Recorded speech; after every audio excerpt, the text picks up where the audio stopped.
Gracias nuevamente a Sergio Aguayo, a Lorenzo Meyer y a Denise Dresser en esta parte de la mesa que pues ocuparemos precisamente para escucharlos sobre esto que oímos en voz de Hatsiri y la narración de lo que informó el procurador Murillo Karam. Sergio Aguayo, ¿qué dices de esto?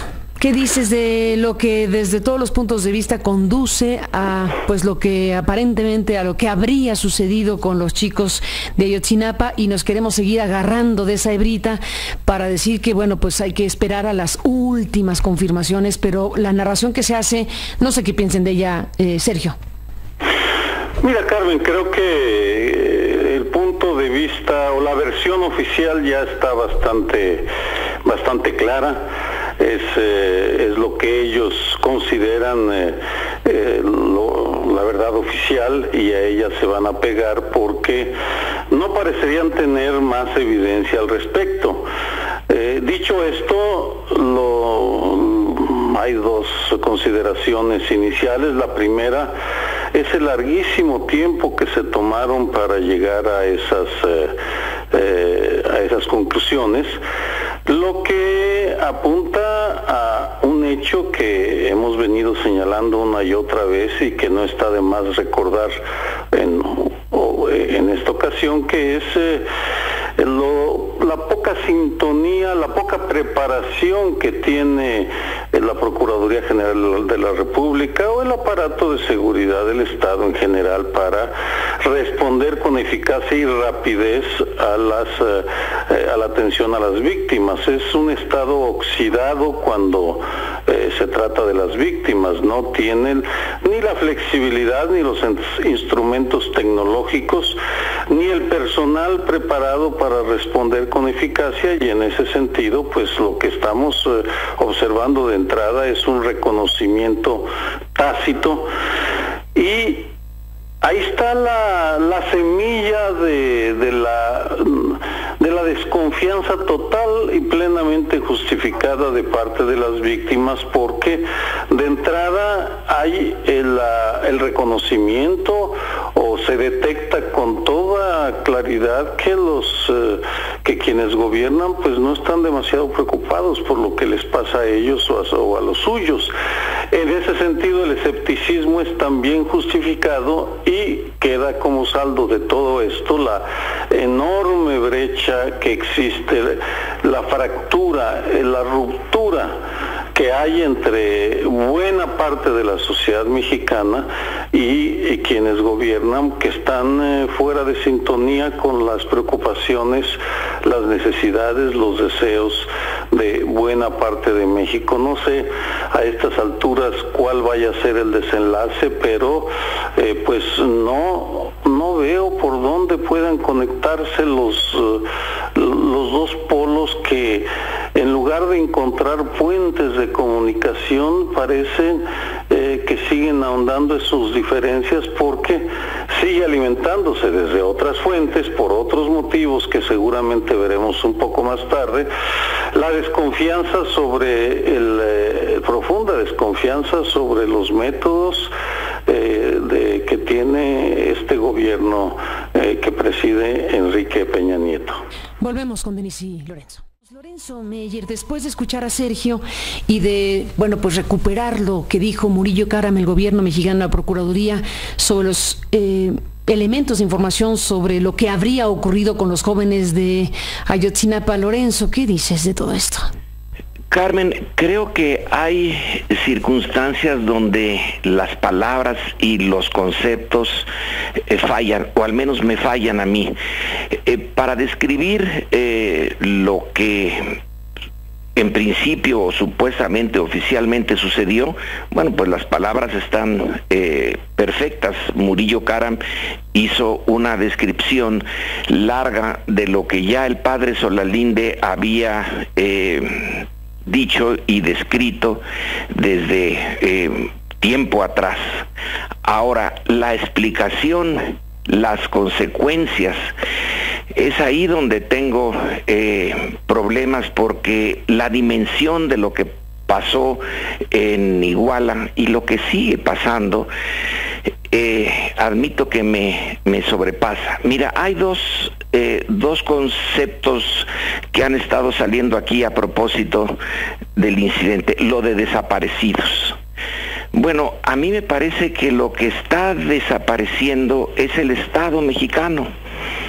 Cuando se señala que probablemente fueron incinerados en el basurero de Cocula, lo que me parece es que en el basurero es donde ha quedado tanto el Estado, las instituciones, el proyecto,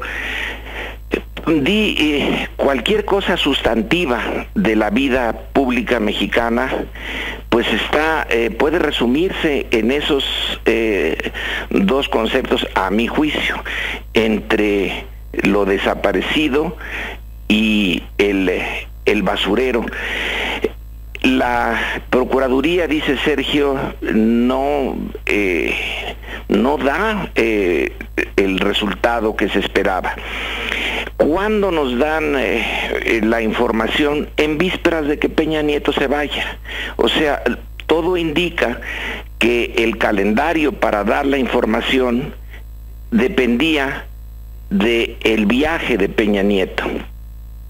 El viaje de Peña Nieto a China. Ya se ha comentado que a los chinos, entre otras cosas, no les gustó la cancelación del contrato que ya esperaban. ¿Por qué el contrato se cancela? Porque desde las alturas del gobierno se dice que no se quería despertar sospechas, hacer poco transparente esto. ¿Por qué es poco transparente? Bueno, pues porque nada más había una sola empresa o consorcio de empresas que se propusieron construir ese ferrocarril México-Querétaro de más de 50,000 millones de pesos. Luego, ¿cuáles son estas empresas? Bueno, la China es una paraestatal china como la que hay tantas. Las mexicanas son las que despiertan, pues no dudas, sino más bien aseguran certezas. El proyecto, si es que así se le puede llamar, el PRI de retorno al poder, puede concentrarse en ese contrato cancelado, en ese contrato donde quienes aparecen son miembros indirectos de la clase política. El hermano de la esposa de Salinas, el grupo que está ligado al gobierno del Estado de México desde hace mucho tiempo.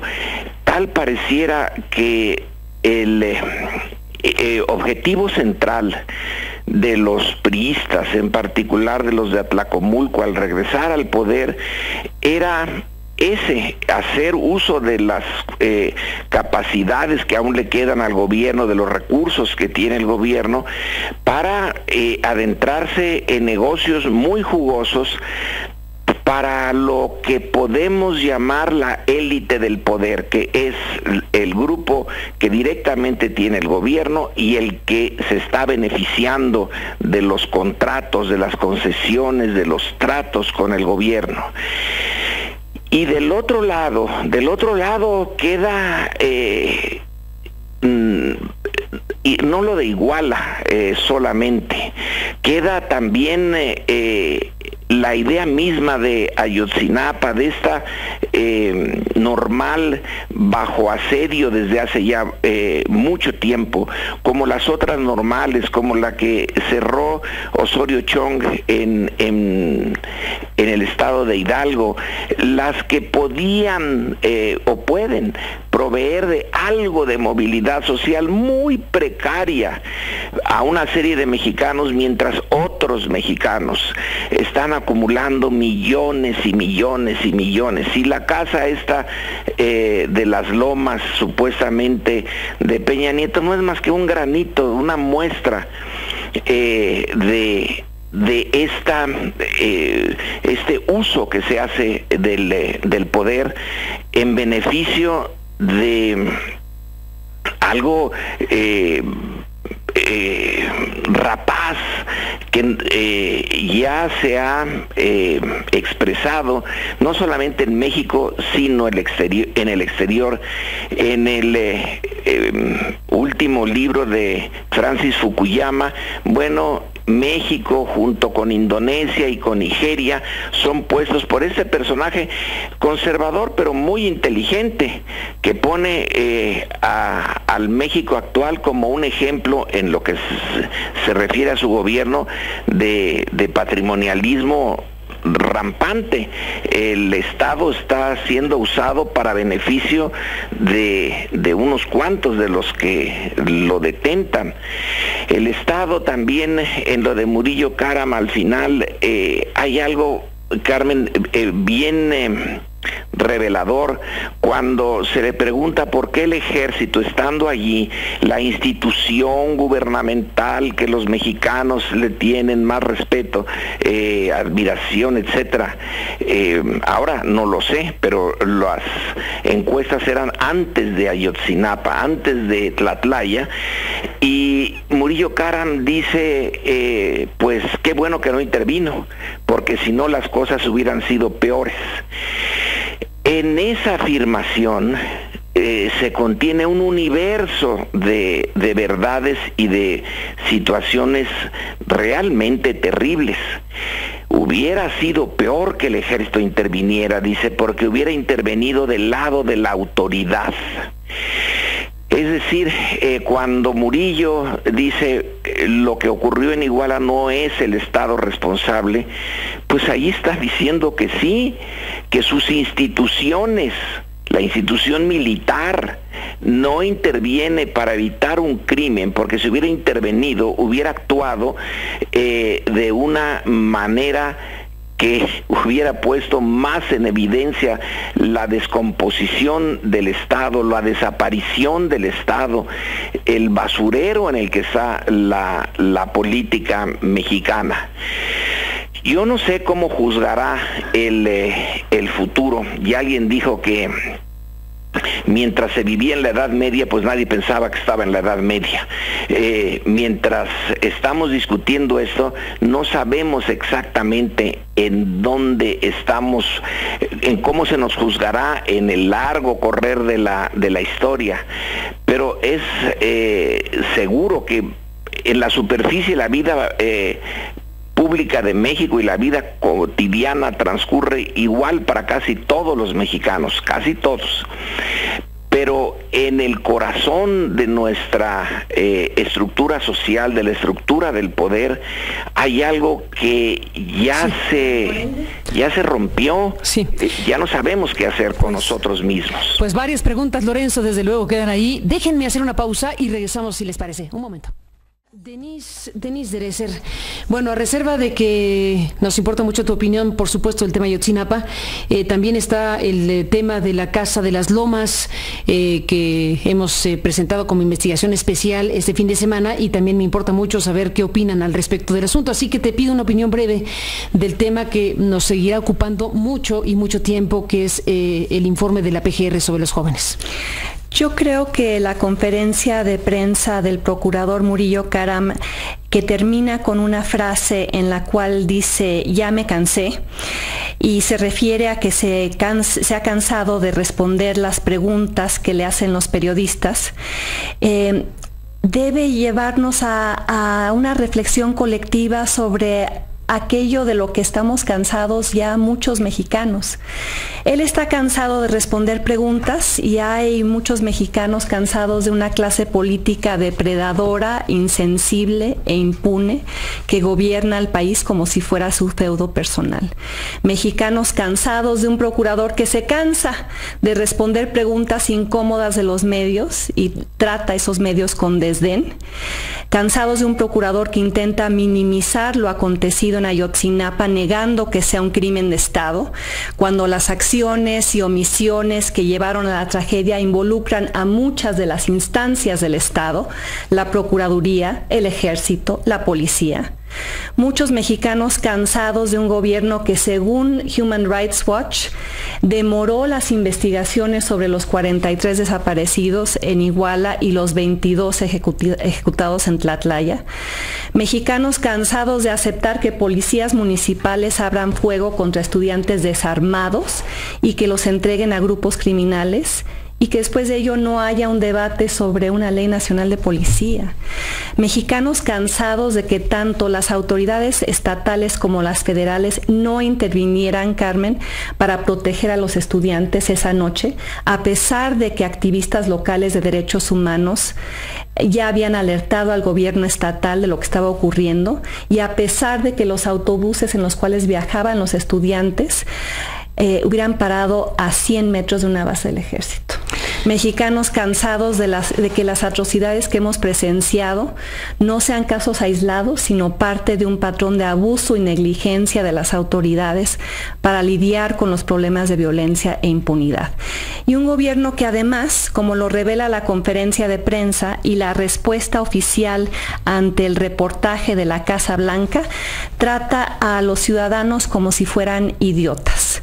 Porque he ahí un reportaje que hace tu equipo sobre una casa que construye el presidente Peña Nieto junto con Angélica Rivera, valuada en 86 millones de pesos, que está curiosamente a nombre de una empresa parte del grupo IGA que participó en la licitación del Tren México-Querétaro, la licitación después revocada ante el favoritismo y las irregularidades denunciadas. Ayer la prensa internacional, el New York Times, el Financial Times, el Washington Post, se ocupan del tema por lo escandaloso que resulta y se centran en el corazón del asunto, el hecho de que la casa está a nombre de una inmobiliaria, parte de un grupo que fue favorecido con muchos contratos durante el tiempo en el cual Enrique Peña Nieto fue gobernador del Estado de México. Una inmobiliaria, esta es la única casa que ha hecho. Y ante ello, ¿qué responde Presidencia de la República? Que la casa pertenece a la señora Angélica Rivera y envían a un vocero a entrevistarse con Carlos Loret de Mola en el noticiero de esta mañana. Creo que valdría la pena hacer una disección de esa entrevista para revelar todas las preguntas que Presidencia no ha respondido en torno a este tema y que está evadiendo. Después de la pausa, regresemos con el asunto. Volvemos.